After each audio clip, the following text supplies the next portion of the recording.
नमस्कार दोस्तों, स्वागत है आपके अपने यूट्यूब चैनल संस्कृत अड्डा पर। दोस्तों, आज की जो वीडियो में हम करेंगे संस्कृत प्रैक्टिस सेट में संस्कृत की परीक्षाओं के लिए महत्वपूर्ण क्वेश्चनों को, जो आपके आगे आने वाले एग्जाम के लिए महत्वपूर्ण होंगे, चाहे आप इसमें किसी भी संस्कृत के एग्ज़ाम की तैयारी कर रहे हों। जैसा कि आपको पता है, यूजीसी नेट के जो है एग्ज़ाम चल रहे हैं, जिसमें जो है यूजीसी नेट 73 कोड वालों का एग्ज़ाम जो हो जाएगा। उसके बाद जो है 25 कोड वाले रह जाते हैं और इनका अब एग्ज़ाम होगा। और जैसे इस बारे में कोई अपडेट आएगी तो जो आपको सूचित कर दिया जाएगा। और इसके अलावा चाहे आप इसमें किसी भी और संस्कृत के एग्ज़ाम की तैयारी कर रहे हो, सभी के लिए जो है यहाँ पर ये महत्वपूर्ण रहेंगे। और अगर आपने हमारी इससे पहले वाली वीडियो नहीं देखी है तो इसे आप आई बटन पे क्लिक करके देख सकते हैं, या फिर हमारे चैनल की जो प्लेलिस्ट है वहाँ पर जाकर आप अभी तक की जितनी भी वीडियो सभी को आप देख सकते हैं। और वीडियो शुरू करने से पहले अगर आपने अब तक हमारे चैनल को सब्सक्राइब नहीं किया तो सब्सक्राइब कर ले, और साथ में घंटे वाले कोने से दबाकर आप ऑल पे क्लिक जरूर कर लीजिएगा, जिससे आपको हमारे आने वाली जो वीडियो है उसकी नोटिफिकेशन मिलती रहेगी। और दोस्तों, वीडियो को लाइक, कमेंट और शेयर जरूर कीजिएगा। और आप हमारा जो दूसरा चैनल है रीडिंग लवर्स के नाम से, इसे भी सब्सक्राइब कर सकते हैं, क्योंकि जो भी कोई नई वैकेंसी है इससे संबंधित महत्वपूर्ण अपडेट आती है तो इस चैनल पर हम डालते रहते हैं इसका लिंक। और हमारा जो टेलीग्राम ग्रुप है, इन दोनों का लिंक आपको इस वीडियो के डिस्क्रिप्शन में मिल जाएगा, तो वहाँ से आप जो है हमारे चैनल पर पहुँच जाओगे। और महत्वपूर्ण अपडेट के लिए आप चैनल को सब्सक्राइब जरूर कर लीजिएगा। तो हमारा जो यहाँ पर पहला जो क्वेश्चन है ये प्राग भाव से है। प्राग भाव से लक्षणम भवति। और एक क्वेश्चन जो है उसी के अंदर से एक क्वेश्चन लिया गया है। ये जो वैशेषिक जो उन्होंने जो 7 पदार्थ बताए थे, द्रव्य, गुण, कर्म, सामान्य, विशेष, समय और अभाव, तो ये जो 7 पदार्थ जो बताए थे, इसमें जो आपका अभाव वाला जो पदार्थ है, 7वें नंबर का जो पदार्थ है, उसी के अंदर से लिया गया है। भाव भिन्नत्वम व प्रतियोग अधीन ज्ञान विषयत्वम अभावत्वम, अर्थात भाव से भिन्न को अथवा प्रतियोगी के ज्ञान के अधीन ज्ञान विषय का अभाव कहा गया है। अभाव का अर्थ है किसी स्थान विशेष और काल विशेष में किसी वस्तु की अनुपस्थिति का होना। और ये जो अभाव हैं, ये अभाव आपके माने गए हैं 4। ये 4 हैं, ये भी एग्जाम में आ जाता है कि ये भाव कितने हैं, तो ये 4 माने गए हैं। 4 कौन कौन से हैं? जैसे आपका पहले वाला ये प्राग भाव, प्रध्वंस भाव, अत्यंत भाव और अन्योन्य भाव। तो इस प्रकार से यहाँ पर ये 4 माने गए हैं। पहले नंबर का जो आपका ये आ जाता है प्राग भाव। तो प्राग भाव क्या होता है? इसका अर्थ जो लिया गया है कि वस्तु की उत्पत्ति के पूर्व कारण में उसका अभाव, कि वस्तु की उत्पत्ति के पूर्व कारण में उसका अभाव, जैसे मिट्टी में घड़े का अभाव। और यह अनादि किंतु शांत होता है। तो जो यहाँ पर सी जाए माना गया है, तो ये जो अनादि किंतु शांत होता है। और उसके बाद है आपका प्रध्वंस भाव। प्रध्वंस भाव क्या होता है? वस्तु के नष्ट हो जाने पर उत्पन्न अभाव, जैसे कुर्सी के नष्ट हो जाने पर उसका अभाव। और यह सा आदि किंतु अनंत होता है। तीसरा है आपका अत्यंत भाव। अत्यंत भाव ये क्या है? 2 वस्तुओं के मध्य पूर्ण या त्रैकालिक अभाव, जैसे अग्नि में गंध का अभाव होना। तो ये है आपका अत्यंत भाव। उसके बाद जो है आपका नंबर 4 जो है यह है अन्योन्य भाव।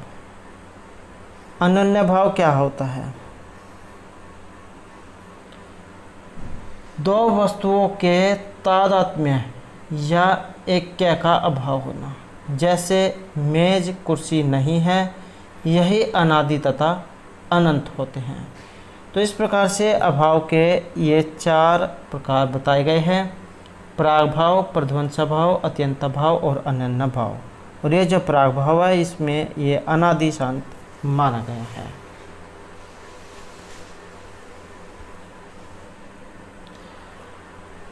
नेक्स्ट जो हमारे यहाँ पर क्वेश्चन रहेगा ये जो है मिलान करने का है, और इसमें जो आपने मिलान करना है, तो मिलान करने में जो अब देख लेते हैं, और इसमें जो माना गया है ऑप्शन रहेगा सी है। तो सी ऑप्शन जो है यहाँ पर इसमें माना गया है, तो सी ऑप्शन को आप देख लेते हैं। आप्तवाक्यम, तो सब जो है ये उसका क्वेश्चन है, आप्तवाक्यम शब्द है। अर्थाबाध है, अर्थ का बाद होना ये है आपका योग्यता का होना। पदानाम अविलंब उच्चारणम, पदों का देर से उच्चारण करना, कहना, बोलना। तो सन्निधि और यथार्थ वक्ता आप हैं। तो इस प्रकार से जो है यहाँ पर ये माना गया है। नेक्स्ट क्वेश्चन है सद सद्भ्याम निर्वचनीयम, तो ये किसके बारे में है, और इसमें जो यहाँ पर माना गया है इसमें रहेगा ऑप्शन डी हमारा अज्ञान। अज्ञानम तो सद असद्भ्याम निर्वचनीयम त्रिगुणात्मकम ज्ञान विरोधी भाव रूपम यद किंचित इति वदन्ति अहमग इति आदि अनुभवात्। तो अज्ञान जो इसका यहाँ पर ये बताया गया है। नेक्स्ट क्वेश्चन रहेगा भूतानाम के अभ्यान से विज्ञान इंद्रियाणि उत्पद्यन्ते, और इसमें जो माना गया है ऑप्शन रहेगा हमारा सी, सात्विक भाव को। तीन जो गुण जो है ये माने गए हैं, सत्व, रज और तम। तो ये जो सत्व जो गुण है इसे माना गया है।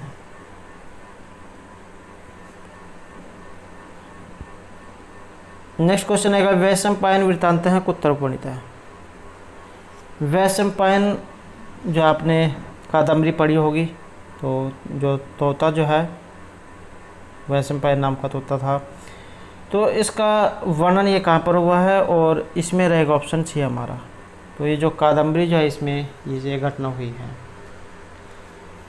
जो कादम्बरी महर्षि बाणभट्ट जो है उनके द्वारा जो रचित है। नेक्स्ट जो यहाँ पर क्वेश्चन है एको रसः कुर्ण एवं निमित्त वेदात भिन्न ये मुक्ति कुत्र उपलब्धते। ये एक श्लोक है और उसी के बीच में से यहाँ पर ये पंक्ति ले ली गई है, और किन की द्वारा कही गई है या फिर कहाँ से ये ली गई है। तो इसमें जो यहाँ पर सही आंसर जो ऑप्शन डी रहेगा उत्तरामचरित में, और ये जो उत्तरामचरित है महर्षि भभूति जो उनके द्वारा रचित है, और महर्षि भभूति ने जो एक कही थी एको रसः करुण एवं निमित्त भेदात भिन्न है पृथक पृथक इव सुरहते ही विवर्तान आवर्त बुद्बुद तरंगम अन्वेकारात अनभय यथा सलिलम इव तत्समग्रम। कि रस कितने हैं, प्रधान रस कौन सा है, इसे लेकर अनेक आचार्यों ने अनेक बातें कही, किंतु जो महाकवि भभूति जो हैं इन्होंने बड़े स्पष्ट शब्दों में कहा था कि जिस प्रकार आवर्त, भंवर, बुदबुद, तरंग आदि में प्रवर्तित जल एक जल ही होता है। आपने पानी देखा होगा, अगर उसमें हम कोई डली वगैरह जो है डालते हैं, फेंकते हैं, तो उसमें तरंगे बन जाती हैं, या आपने उसमें बुलबुले भी पानी में उठे हुए देखे होंगे, भंवरे देखे होंगे, तरंगे आ जाती हैं, लेकिन क्या है वो एक जल ही है, तो जल का ही एक रूप है। उसी प्रकार रस तो केवल एक ही है और वह करुण रस है।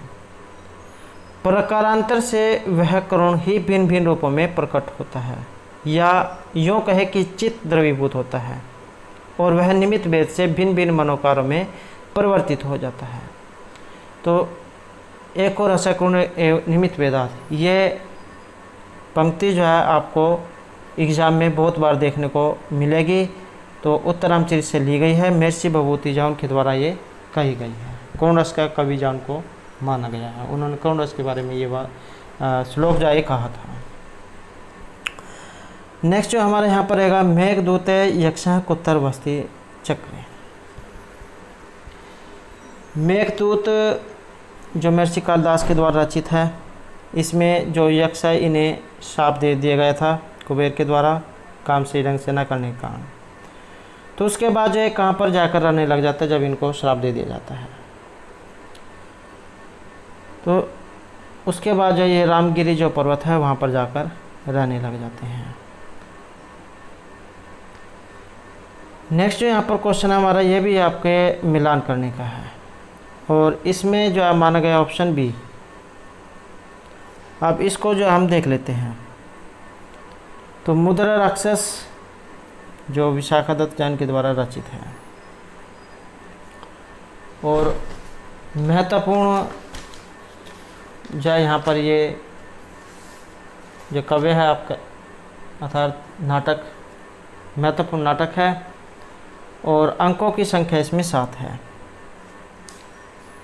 वेणी संहार महर्षि भट्टनारायण जैन के द्वारा रचित है और इसमें है अंकों की संख्या 6, इसमें 6 है। और जो ये मुद्राक्षस है इसमें है आपके 7। और रत्नावली है नाटिका और नाटिका जो होती है इसमें होते हैं 4 अंक जो श्री हर्ष जैन के द्वारा ये रचित है।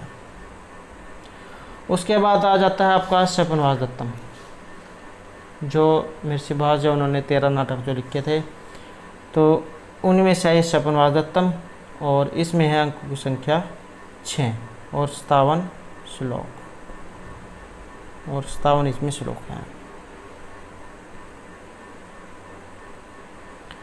नेक्स्ट है किरातार्जुनीय किराता का है। ये जो किरातार्जुनीयम जो है इसमें किरात शब्द आया है और ये कौन है? किरातार्जुनीयम में जो किरात शब्द आया है ये भगवान शिव जो है उनके लिए आया है। नेक्स्ट है गस्ती पुरः श्रीरम धावती पश्चात संस्थितम चेत है कस्य उक्ति यम। तो यहाँ पर ये उक्ति आई है और ये किन की है? ये श्लोक है, उसके बीच में से लाइन ये ली गई है कि गस्ती पुरः श्रीरम धावती पश्चात असंस्तुत है चेत चिनांशुकम इव केत है प्रतिवातम नियमानस्य। कि मम देह अग्रे गस्ती परम ध्वजस्य वस्त्रम यथा विरुद्धवाद तेन पश्चात गस्ती तथा मम मनः अपरिचितम पश्चात देशम धावती। मेरा शरीर आगे जा रहा है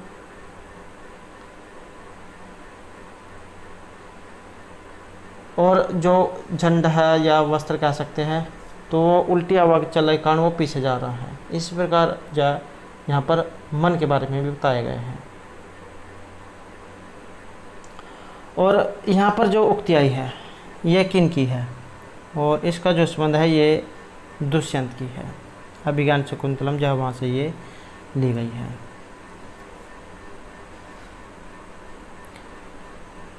नेक्स्ट है यहाँ पर त्रयम एतत् बृहत्त्रयम गण्य थे। यहाँ पर ये बृहत्त्रय जो इसमें आते हैं तो ये कौन कौन से हैं? तो बृहत्त्रय जो है इसमें रहेगा आपका ऑप्शन ए किरातार्जुनीयम नैषधीयचरितम और शिशुपाल वधम। ये जो 3 जो हैं ये बृहत्त्रय में आते हैं और तीनों ही महत्वपूर्ण है क्योंकि ये लघुत्रयी और बृहत्त्रयी वाला जो क्वेश्चन है ये एग्ज़ाम में ज़रूर आता है। और लघुत्रयी में आते हैं आपके रघुवंश और उसके बाद है यहाँ पर ये कुमार संभव और मेघदूत इसमें और मेघदूत। तो ये 3 आते हैं। नेक्स्ट क्वेश्चन है यह वाजस्नेयी माददीन संहिता संबंधित अस्ति। वाजस्नेयी माददीन संहिता जो है इसका संबंध और इसका जो यहाँ पर इसमें संबंध जो माना गया है तो ये रहेगा हमारा ऑप्शन बी में,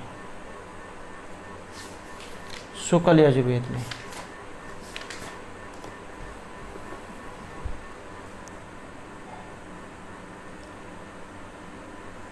नेक्स्ट क्वेश्चन रहेगा, भाषा विज्ञाने बल आघातस्य भेदः सन्ति। बल आघात के भेद, और यहाँ पर माना गया है ऑप्शन ए को, चत्वारः भेदाः स्वीकुर्वन्ति, अर्थात 4 भेद स्वीकार किए गए हैं। नेक्स्ट है अर्थबोधस्य कति प्रमुख साधनानि। अर्थबोध के प्रमुख साधन, और साधन जो है यहाँ पर रहेगा ऑप्शन बी। तो अर्थबोधस्य 9 प्रमुख साधनानि सन्ति, 9 जो है प्रमुख साधन बताए गए हैं। नेक्स्ट क्वेश्चन है हमारा, अतादृशी गुणीभूत व्यंग्य किम काव्यम। अतादृशी गुणीभूत व्यंग्य जो काव्य है ये किस प्रकार का काव्य यहाँ पर माना गया है। और काव्य जो यहाँ पर ये 3 प्रकार के माने गए थे, और तीनों ही जो महत्वपूर्ण हैं। आचार्य जो मम्मट हैं, काव्य के 3 भेद जो इन्होंने बताए थे, उत्तम, मध्यम और निम्न काव्य।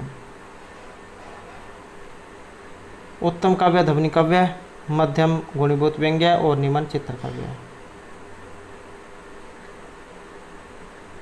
और जो ये आया है अतादृशी गुणीभूत व्यंग्य काव्यम, तो ये है आपका मध्यम काव्यम। तो यहाँ पर जो ऑप्शन चाहिए रहेगा मध्य काव्य।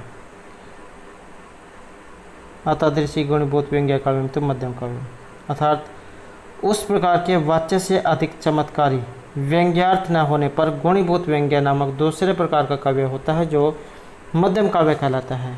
और भाव यह है कि जहाँ वाच्यार्थ की अपेक्षा व्यंग्यार्थ में अधिक चमत्कारिता न पाई जाए वहाँ मध्यम काव्य होता है।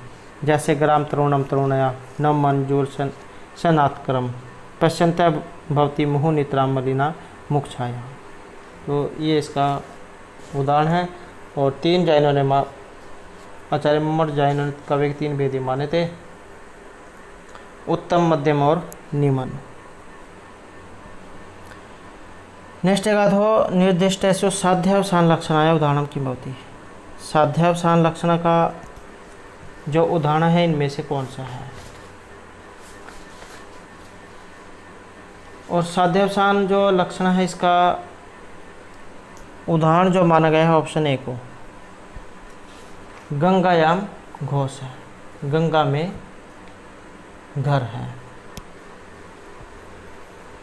और ये जो आपके यहाँ पर लक्षणा वाला जो क्वेश्चन है, विधा, लक्षणा, व्यंजना, इनके ऊपर जो हमारे द्वारा अलग से जो वीडियो बनाई गई जिसमें इनके जो तीनों भेद जो है ये कराए गए हैं। और अगर आप इन्हें पढ़ना चाहते हैं तो हमारे चैनल की प्लेलिस्ट में जो आपको ये क्वेश्चन मिल जाएंगे, तो वहाँ से आप जो इन्हें पढ़ सकते हैं और अच्छे तरीके से आपको ये समझ में आ जाएंगे, क्योंकि वहाँ पर जो विस्तार पूर्वक इनके बारे में बताया गया है। नेक्स्ट क्वेश्चन है, वयोगे नायक हैं कीदृशः। वयोग जो है इसमें नायक किस प्रकार का होता है, या फिर वयोग क्या होता है। आपने रूपक के 10 भेद सुने होंगे, नाटक, प्रकरण, भाण, वयोग, समकार, डिम, इहमृग, अंकविति और प्रहसन। तो इसमें से है आपका ये वयोग। वयोग की जो कथा वस्तु है ये इतिहास प्रसिद्ध होती है। इसमें स्त्रियों की संख्या थोड़ी होती है, बहुत कम, पुरुषों की संख्या अधिक, गर्भ व विमर्श संधियों का भाव होता है। अंक की जो संख्या 1 होती है। युद्ध स्त्री के कारण नहीं होता और इसकी वृत्ति भी कैस की नहीं होती। इसका नायक प्रख्यात धीर उद्धत राजर्षि या दिव्य पुरुष होता है। हास्य, श्रृंगार और शांत के अतिरिक्त कोई अन्य रस प्रदान होता है, जैसे आपका सौगंधी का हर्णम इसका प्रमुख उदाहरण है। तो यहाँ पर जो इसमें माना गया है आपका ऑप्शन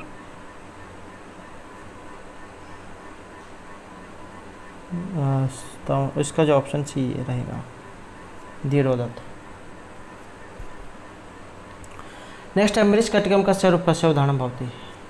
मृच्छकटिक जो है इनमें से किसका उदाहरण है? आचार्य शूद्रक जो उनके द्वारा जो रचित है मृच्छकटिक, और रूपक का दूसरा वेद है ये प्रकांड। नेक्स्ट है रौद्र रसस्य स्थायी भाव है। रौद्र जो रस है इसका स्थायी भाव कौन सा है? 9 जो रस माने गए थे आपके, श्रृंगार, हास्य, करुण, रौद्र, वीर, भयानक, विभत्स, अद्भुत और शांत। तो यहाँ पर जो रौद्र जो रस है इसका ऑप्शन रहेगा डी। रौद्र का मतलब होना है क्रोध होना, तो स्थायी भाव इसका क्रोध है। और रक्तवर्ण रुद्र देवता।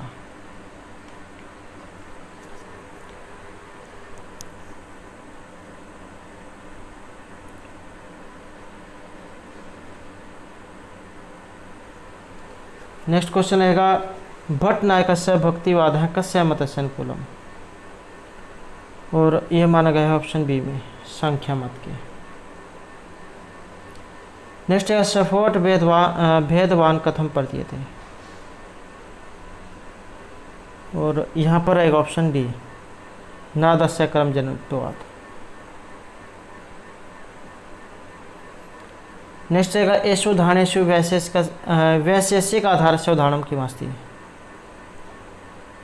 ये आपका जो कारक जो प्रकरण है, कारक प्रकरण में से जो है लिया गया है, और जो सप्तमी विभक्ति जो होती है आपकी उसमें से है। सप्तमी विभक्ति जो आधार जो उसके ये 3 प्रकार बताए गए हैं, औपश्लेषिक, वैशेषिक और अभिव्यापक। तो वैशेषिक का पूछा गया है यहाँ पर, और वैशेषिक का जो उदाहरण है ये ऑप्शन ए में है मोक्ष इच्छास्ति। औपश्लेषिक का अगर एग्जाम में आ जाए तो इसका है कट्यास्ति। वैशेषिक का हो गया आपका ये मोक्ष इच्छास्ति, और अभिव्यापक का अगर आ जाए तो यह है तिलेषु तैलम। नेक्स्ट रहेगा पाणिनि शिक्षानुसारम उदात्त स्वर उच्चारण काले हस्तः को उत्तर दें। तो उदात्त स्वर काल में तो उदात्त होता है मतलब ऊपर की ओर, अनुदात्त होता है नीचे की ओर। तो अब इसमें आप अंदाज़ा लगा सकते हैं ऊपर की ओर कहाँ पर रखा जाएगा, और इसमें माना गया है ये ऑप्शन डी पर मूर्धन्य पर, मूर्धा पर। नेक्स्ट क्वेश्चन है यहाँ पर, और वेरी इंपॉर्टेंट जो श्लोक है सती इव योषित प्रकृति सुनिश्चिता पुमान संभवति भावांतरेषु को अपि। और ये श्लोक आपका जो शिशुपाल वध जो है वहाँ से ये लिया गया है। और ये जो श्लोक है कि बलावेल पद अधुनापि पूर्ववत पर भाद्यते तेन जगत जिगीषुणा सती व्यवस्थित प्रकृति ही सुनिश्चिता पुमान संभवित भावांतरेषु अपि। कि ये जो श्लोक है शिशुपाल वध का जो पहला जो सर्ग है, प्रथम सर्ग वहाँ से लिया गया है, और 72वां श्लोक है। इसमें देवर्षि नारद श्री कृष्ण भगवान से शिशुपाल के द्वारा संसार को पीड़ित करने के विषय में कह रहे हैं कि जिगीषुणा तेन बलावलेपात पूर्ववत अधुनापि जगत प्रभाद्यते। कि विजय की इच्छा वाले उस शिशुपाल के द्वारा बल के अहंकार के कारण पहले की भांति अब भी संसार को पीड़ित किया जा रहा है। सती योषित इव सुनिश्चला प्रकृति भुवंतरे शबु पांचम अभ्यति। कि पतिव्रता स्त्री के समान स्थिर प्रकृति दूसरे जन्म में भी उसी पुरुष को प्राप्त करती है। जिज्ञासुना होता है आपका विजय की इच्छा वाले, तेन उस शिशुपाल के द्वारा बलावलेपात होता है बल के अहंकार के कारण। पूर्ववत पहले की भांति अधुना अपि अब भी जगत संसार को प्रभाद्यते पीड़ित किया जा रहा है। सती योषित इव पतिव्रता स्त्री के समान सुनिश्चला स्थिर प्रकृति ही मतलब प्रकृति या फिर स्वभाव कह सकते हैं। भुवंतरेषु अपि मतलब दूसरे जन्म में भी पुमांसम पुरुष को भी अभ्यति प्राप्त करती है। तो महाकवि माँ कहते हैं कि जिस प्रकार पतिव्रता नारी मन वचन एवं क्रिया से अपने पति का अनुकरण करती है और अगले जन्म में भी उसी व्यक्ति को पति के रूप में प्राप्त करती है, ऐसे ही व्यक्ति का स्वभाव होता है जो जन्मांतर में भी पूर्व जन्म से रहता है। जैसे कि शिशुपाल जब पहले हिरण्यकशिपु रावण आदि था, अत्यंत क्रूर था, तब वह सभी लोगों को पीड़ित करता था, उसी प्रकार इन जन्म में भी वह अपना दुराचार नहीं छोड़ रहा है। ये जो आपके जितने भी हुए हैं, जैसे रावण, कंस, हिरण्यकशिपु, ये सारे हैं एक ही, लेकिन अलग अलग जो युगों में इन्होंने अलग अलग रूप में अवतार लिया है और अलग अलग युगों में इनका नाश करने वाले भी अलग अलग हुए हैं, जैसे राम, श्री कृष्ण। तो इसी प्रकार से जो इनका नाश करने वाले भी अलग अलग हुए हैं और ये पाप करने वाले भी अलग अलग हुए हैं, है एक ही व्यक्ति। तो जैसे कोई स्त्री होती है, अगर किसी की जोड़ी अच्छी होती है तो वो चाहती है कि उसका जो पति अगले जन्म में भी वही बने। तो इसी प्रकार से यहाँ पर जो प्रकृति जो है इसके बारे में बात कही गई है। वेरी वेरी इंपॉर्टेंट श्लोक है, शिशुपाल वध से लिया गया है। 72वें नंबर पर जो आपको ये श्लोक मिल जाएगा अगर आपने शिशुपाल वध पढ़ी होगी प्रथम सर्ग में। तो शिशुपाल वध जो वहाँ से ये दी गई है। नेक्स्ट क्वेश्चन हमारा, वाक्यम रसात्मकम काव्यम इत्यत्र मध्ये ग्रहणम कृतम। और यहाँ पर जो रहेगा ऑप्शन डी हमारा, वाक्यम रसात्मकम काव्यम आपने पढ़ा होगा आचार्य विश्वनाथ के अनुसार। तो रस भाव तद आभास आदि नाम ग्रहणम कृतम। नेक्स्ट रहेगा, साहित्य दर्पण शाकल लक्षणाय कति भेदा। लक्षणा के जो भेद है यहाँ पर कितने माने गए हैं? आचार्य विश्वनाथ जो उनके द्वारा जो रचित है, और लक्षणा जो इसके 80 भेद यहाँ पर माने गए हैं। नेक्स्ट क्वेश्चन आएगा, उत्साह का रसस्य स्थायी भाव है। उत्साह जो है ये किस रस का स्थायी भाव होता है? और ये माना गया है वीर रस का। नेक्स्ट क्वेश्चन आएगा, विश्वनाथ मते काव्य शरीर रसस्य का स्थिति वर्तते। विश्वनाथ के मत में काव्य शरीर में रस की स्थिति किस प्रकार की होती है? तो इन्होंने रस की जो स्थिति है वो आत्मा के समान मानी थी। तो ऑप्शन भी जाए यहाँ पर रहेगा। नेक्स्ट रहेगा, ब्रह्मी लिपि उद्वाचने प्रथमाम सफलतम क्या प्राप्तवान। तो पहली जो सफलता है ये इनमें से किन्हें मिली थी, जिन्होंने जो है प्रकट किया था। और यहाँ पर इनमें माना गया है जेम्स प्रिंसप। तो उन्होंने जो है ये पहले जो ग्रंथ है ये पढ़े थे। नेक्स्ट है अशोकस्य शिलालेखा नाम भाषा खास थी। ये जो शिलालेख वाला जो एक क्वेश्चन है ये भी एग्जाम में जरूर आता है। तो अशोक के जो शिलालेख है इनकी भाषा पूछी गई है यहाँ पर, और इसमें जो भाषा मानी गई है तो ऑप्शन ए में रहेगा, प्राकृत में। नेक्स्ट यहाँ पर क्वेश्चन हमारा, कुत्तर अशोकस्य नाम प्रदत्तम। तो यहाँ पर अशोक जो है इनके नाम लिखे हुए हैं, और ये जो आपको मिलेंगे ऑप्शन ए में, मास की शिलालेख में। नेक्स्ट रहेगा, गिरनारस्य तड़ागेन संबद्ध नास्ति।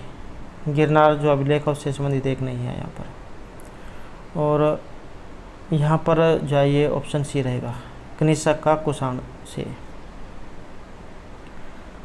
नेक्स्ट है, अत्र वर्तते कालिदासस्य नामोल्लेख है। और ये नामोल्लेख जो है ये रहेगा आपके ऑप्शन सी में, पुलकेशिन द्वितीय के अहवाल शिलालेख में। नेक्स्ट है, विभाषा संज्ञा विधायक सूत्रम की। विभाषा संज्ञा करने वाला जो यहाँ पर सूत्र है इनमें कौन सा माना गया है? और विभाषा संज्ञा करने वाला है ऑप्शन डी यहाँ पर, न वेति विभाषा। तो ये सूत्र है जो यहाँ पर विभाषा जाए करता है।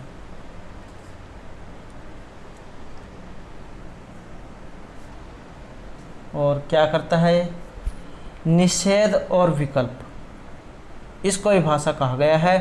कहने का अर्थ है कि कहीं पर कार्य का होना और कहीं पर कार्य का न होना, इसी वैकल्पिक अवस्था को विभाषा कहा गया है, और इसी की विभाषा संज्ञा ये होती है।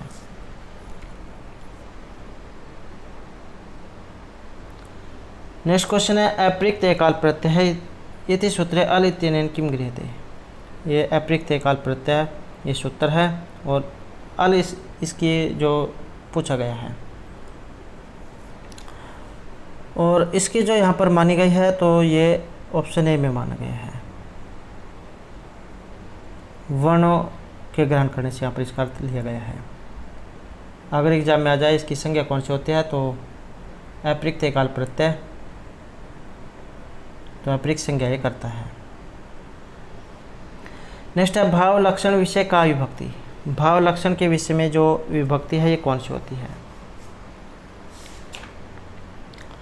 और भाव लक्षण के विषय में जो विभक्ति मानी गई है तो ये आपकी जो सप्तमी जो विभक्ति है ये मानी गई है।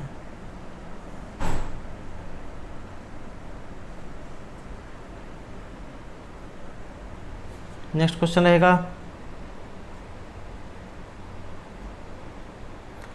त्रिष्टुप छंदसी कति अक्षराणि सन्ति।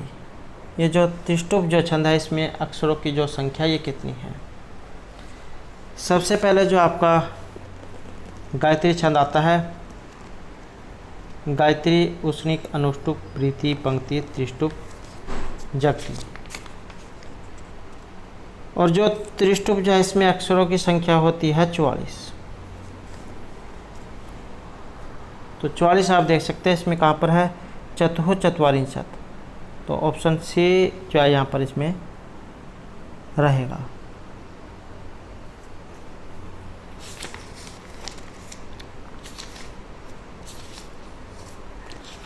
नेक्स्ट क्वेश्चन रहेगा वरुणदेव से।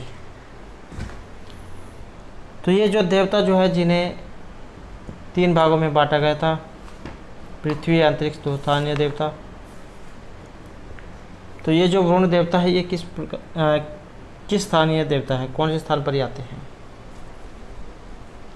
और वरुण जो इन्हें माना गया है स्वर्गलोक वाले 2 स्थानीय देवता। तो ऑप्शन जो है यहाँ पर ए जो है इसमें रहेगा, 2 स्थानीय देवता वरुण, मित्र, उषा और सूर्य आदि जो देवता हैं ये आपके 2 स्थानीय देवता हैं।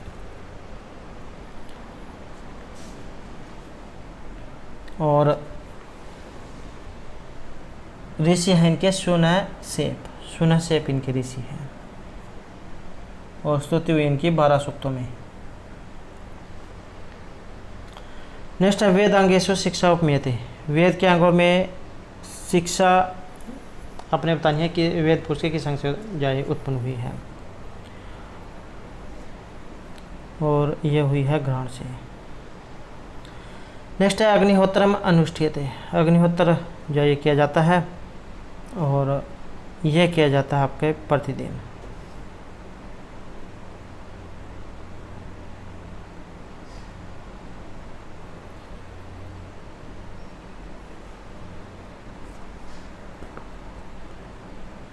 नेक्स्ट रहेगा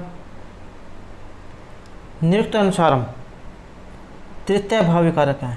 निरुक्त जो है उनके अनुसार तीसरा जो भाव विकार है ये कौन सा माना गया है। आचार्य यास्कजान के द्वारा रचित है निरुक्त और इसमें जो तीसरा भाव विकार है ये कौन सा है। और तीसरा जो यहाँ पर इसमें भाव विकार माना गया है तो ये ऑप्शन डी को माना गया है, विप्रणिमते।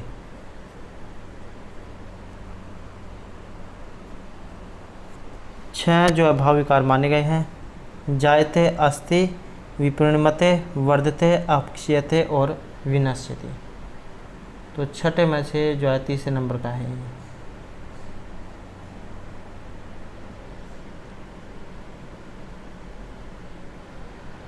नेक्स्ट क्वेश्चन रहेगा अकनोपनः क्या भवति। ये विशेषण जो यहाँ पर इसमें लिया गया है और ये लिया गया है आपके ऑप्शन सी में। अग्नि जो है उनसे ये संबंधित है।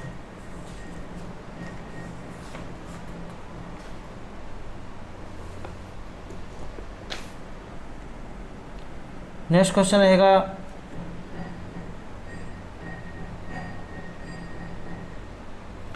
चित इति निपातः वर्तते। चित जो निपात माना गया है और ये माना गया है उपमार्थ के लिए।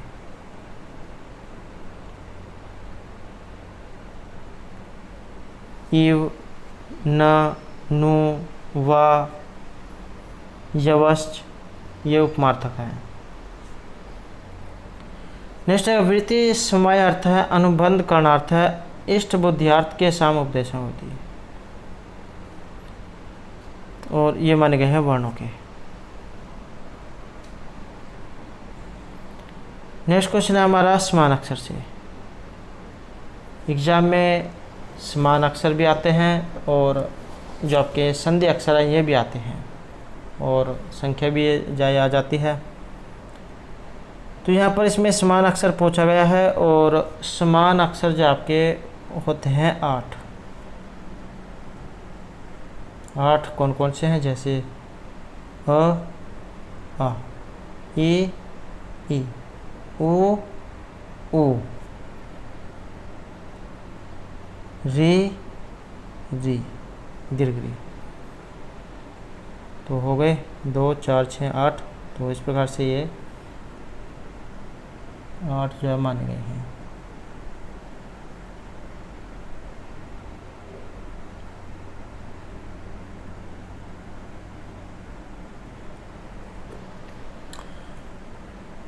नेक्स्ट क्वेश्चन सॉरी, और जो एक और जा जाता है ये संधि अक्षर वाला। संधि अक्षर जो होते हैं 4। संधि अक्षर 4 कौन कौन से हैं, जैसे ए, आई, ओ और औ, ये आपके संधि अक्षर है, ये 4 होते हैं और ये समान अक्षर 8 होते हैं। नेक्स्ट है यहाँ पर ओषम वर्ण से, और ओषम वर्ण जो है यहाँ पर ऑप्शन बी में माना गया है। ख वर्ण जैसे ओषम माना गया है, लेकिन जो स ये वाले जो होते हैं आपके, ये जो ओषम वर्ण में आते हैं। तो आपने जो है इसमें बताना है कि ख जो है इस ये जो ओषम संज्ञा का जो वर्ण है इसमें आएगा, यह नहीं आएगा।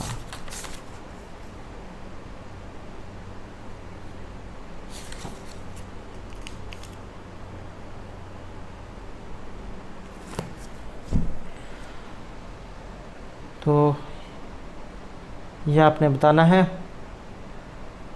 नेक्स्ट आएगा शिव संकल्प सुख से। शिव संकल्प सुक्तम कस्याम शाखायाम उपदिष्टम। शिव संकल्प सुख जो ये किस शाखा से संबंधित है। आपने इसमें भी एक लाइन सुन रखी होगी, तत्मे मन शिव संकल्प मस्तु। वह हमारा जो मन है वो कल्याणकारी कार्य वाला हो। और इस प्रकार भी देखा होगा। और 34 जो इसमें ये अध्याय है और 6 इसमें मंत्र है। यजुर्वेद जो है वहाँ से ये लिया गया है। और मन को कल्याणकारी संकल्पों से सुक्त करने की प्रार्थना इसमें की गई है। और कहाँ से ये इनमें से लिया गया है, और इसका संबंध है ऑप्शन बी में, माध्य दिन जो शाखा उससे संबंधित है। नेक्स्ट है मान नो नी कह पुरुषात्र नमस्ते वर्तते। तो यहाँ पर भी एक ये मंत्र जो है उसके बीच में से लिया गया है, सुक्त जो उनमें से आया है ये। और इसमें जो यहाँ पर माना गया है तो ऑप्शन डी जो हमारे यहाँ पर रहेगा। विश्वामित्र नदी स्वा सूक्त जो है वहाँ से ये लिया गया है। और विश्वामित्र जो नदी स्वा सूक्त है इसमें आपको इस प्रकार भी देखने को मिल सकता है 3:33।